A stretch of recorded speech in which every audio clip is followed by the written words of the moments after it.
Okay, so I'm here with some different types of pesticides, different types of pesticide formulations. One of the first things I have here, this is kind of a weird looking setup.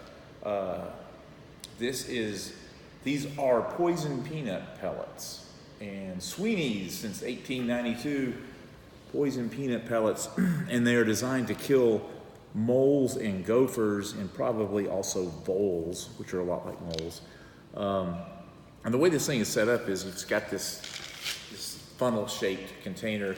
You cut the tip, stick that down in the mole hole, and you shake the peanuts down in the hole.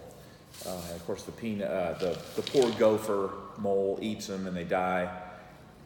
This particular pesticide has a signal word of caution. Caution is one of the least toxic signal words. It also has an active ingredient, and the active ingredient, again, is the chemical in this product that's doing the work. It's the doing the heavy lifting. In this case, the active ingredient is zinc phosphide.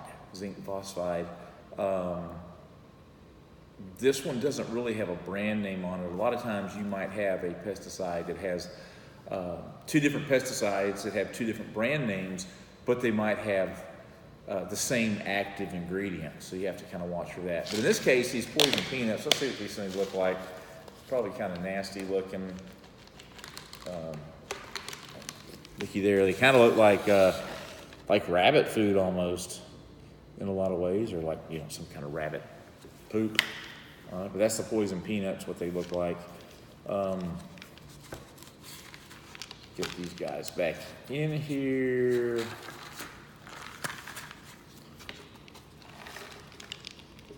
There we go. So that's one example of a pesticide formulation. In this case, they're granules. They're made out of peanuts. Of course, the peanuts would be something a mole or a gopher would want to eat, and they ingest the poison. And only 2% of the product in here by weight, I should mention that by weight, is the zinc phosphide. You notice I'm wearing gloves on here. Anyway, I'll talk about the labels on these a little bit later. Okay, this next animal in here, this is Orthene Fire Ant Killer. And this has been around a long time. This is a very fine white powder. The active ingredient in this case is called acephate, A-C-E-P-H-A-T-E. 50% of this by weight is acephate. So it's got a lot of active ingredient in here. This is designed to be used straight out of the jug, typically for fire ant mounds.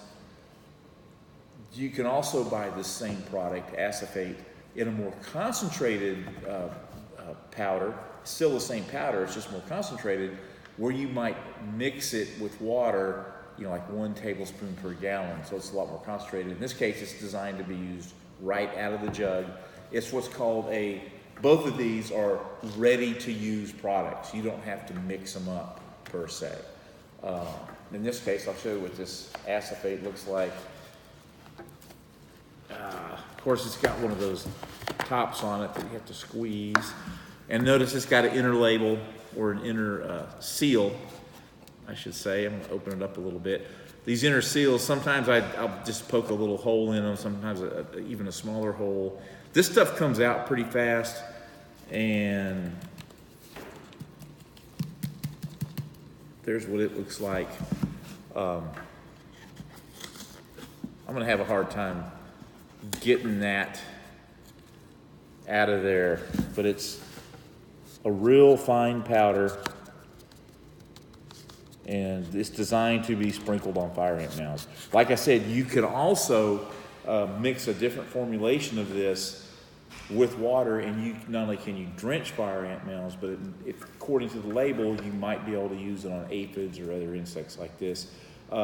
Again, 50% of this is acephate. The other 50% is a carrier, probably something like a talc powder or something like that. In this case, I'm not going to put this back in the jug. I'm actually going to take this out in a minute and put it on a fire ant mound That's probably the best way to get rid of chemicals. Don't dump them down a drain. Don't throw them anywhere. Put them on the intended target. In this case, it's some fire ants we've got outside. So I'm going to use that up. I'm going to seal that up. This stuff does have kind of a stink to it. And actually, the signal word on this one, this also has a caution signal word. So it's not, it's nothing terribly dangerous. That is the lowest signal word that's out there. Okay, the next formulation, this is, let's do this. This is another ready-to-use product. Again, the acephate, the fire ant killer, was ready to use right out of the jug. The mole killer was ready to use. This is worry-free garden insect killer, and it's ready to use. It's a spray bottle. You can just, I'm not going to do it inside here, but you can just take it and spray it right on the insect. Be sure to shake it first. A lot of times these things are in suspension.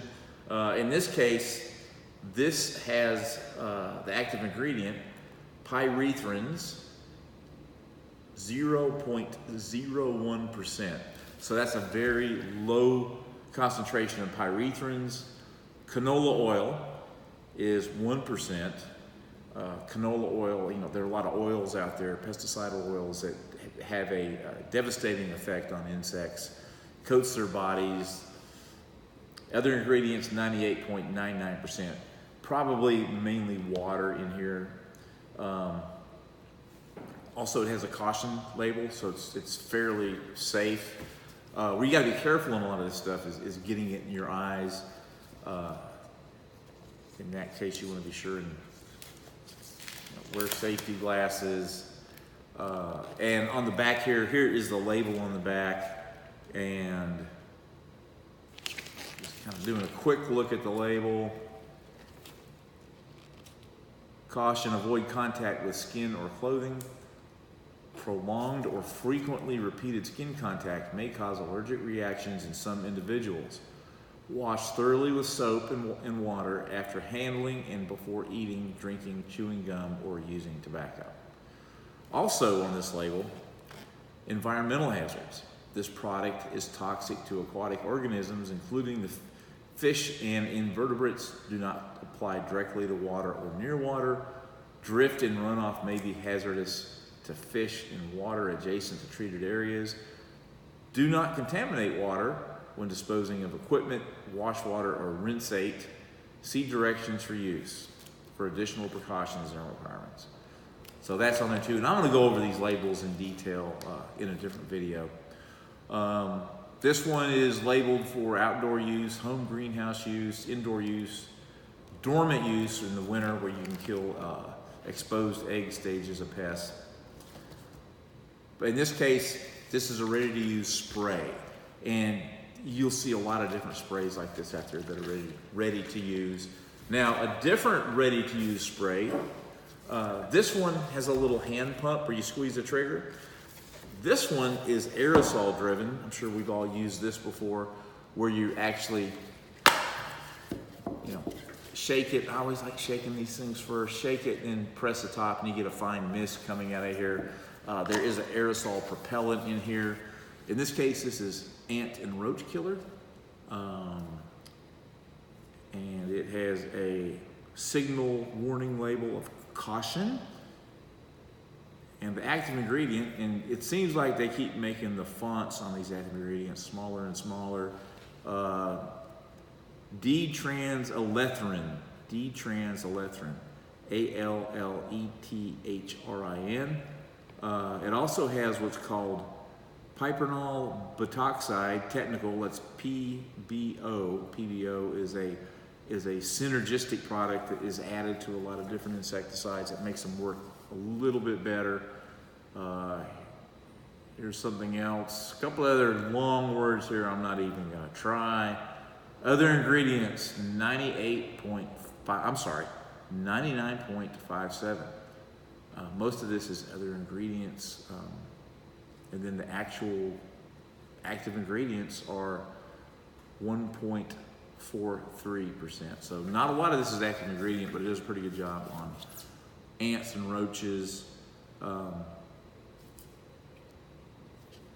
There's anything else. But this is an example of an aerosol.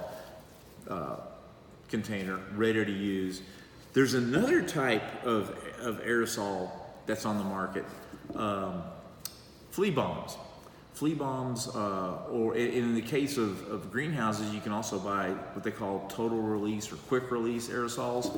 In other words, I could go into the greenhouse out there with a can like this, shake it, open it up, and press this, and it locks in place, and it lets the whole can out, total release. Of course, you need to make sure your greenhouse is closed up, and you need to make sure that you get the heck out of there as quick as possible, because it's going to fill that whole greenhouse with this aerosol insecticide.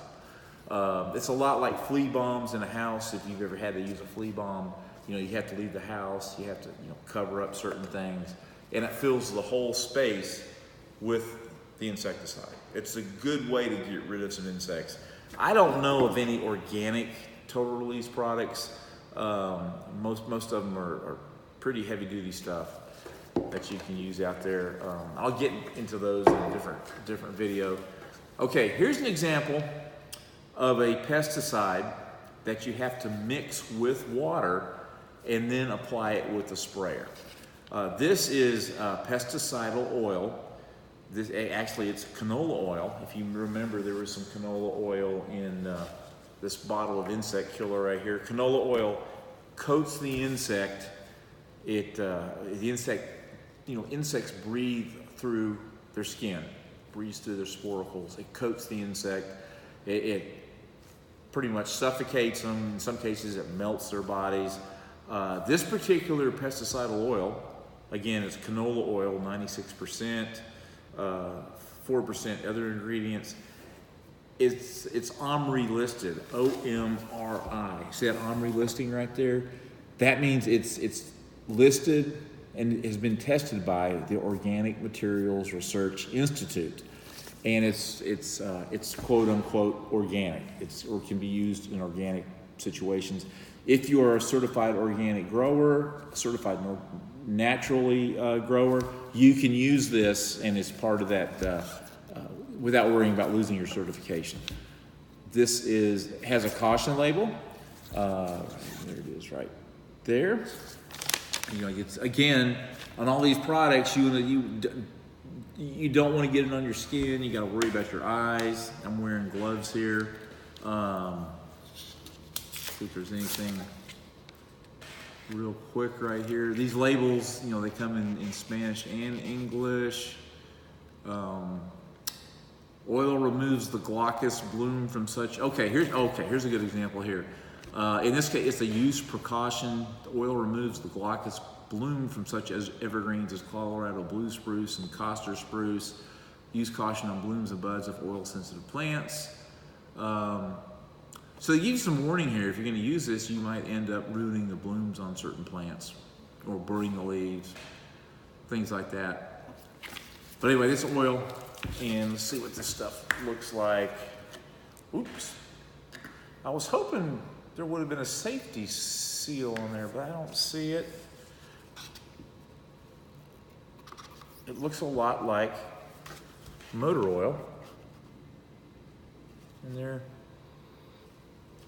Doesn't smell that good. Just gonna pour that stuff back in there.